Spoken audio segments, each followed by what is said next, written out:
Aujourd'hui, je vais vous parler de la zéolite, qui est un détoxifiant très important. Il aide à lutter contre l'empoisonnement, notamment des métaux lourds, des pesticides et de la radiation, et bien plus encore. C'est des cristaux qui sont naturels. C'est de la zéolite clinoptilolite, on peut l'appeler, micronisée sous la forme d'une poudre très fine de 5 microns. Cette roche cristalline est particulièrement efficace pour absorber et éliminer les métaux lourds ainsi que les toxines qui polluent l'organisme. Voici ses propriétés. Elle lutte contre les effets de la contamination radioactive, a une action bénéfique sur le sang et la peau, sur le système digestif, sur les causes du rhumatisme, permet de lutter contre le diabète. Elle est aussi efficace contre l'insomnie, la dépression et la fatigue, améliore l'endurance, accompagne le traitement des cancers et des maladies neurodégénératives, a des propriétés détoxifiantes, antioxydantes et anticancéreuses, préserve l'homéostasie du sang et des fluides extracellulaires en maintenant leur phase au niveau idéal pour l'organisme. Les bienfaits obtenus en application directe sur la peau, elle permet d'éliminer rapidement de nombreuses infections de la peau, le candida, la mycose plantaire, etc. Elle améliore la séborrhée, les dermatites, l'herpès HSV1 et 2 et le psoriasis. Elle accélère la guérison des blessures, des brûlures et améliore l'aspect cutané. Elle stimule l'hydratation de la peau.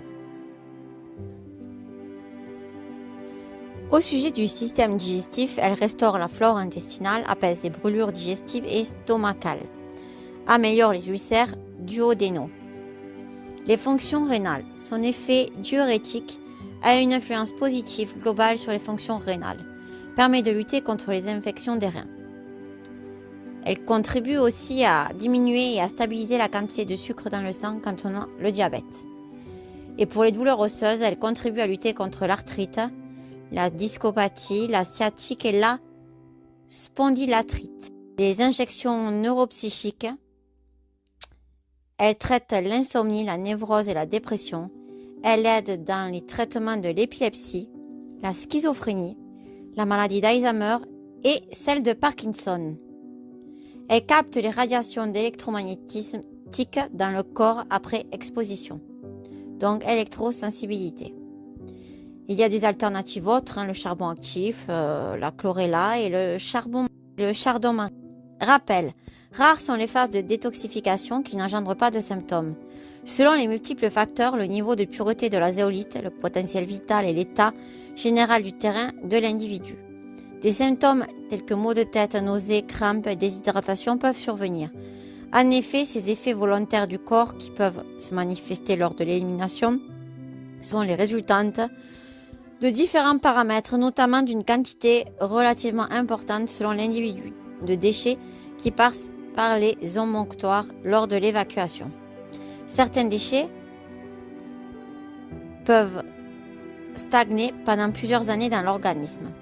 Il est donc à prendre en considération que la remise en circulation de ces déchets, métaux lourds, mercure, pesticides, fongicides, lors de la captation et de l'évacuation, peut être à l'origine de ces manifestations désagréables.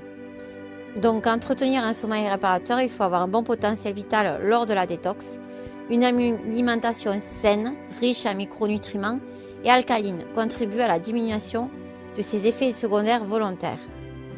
Pour la posologie, il est préconisé de suivre les recommandations du fabricant et donc de professionnels. Donc voilà, c'était une petite vidéo sur la zéolite. J'en ferai d'autres plus tard. Bisous à tous. Ciao, ciao.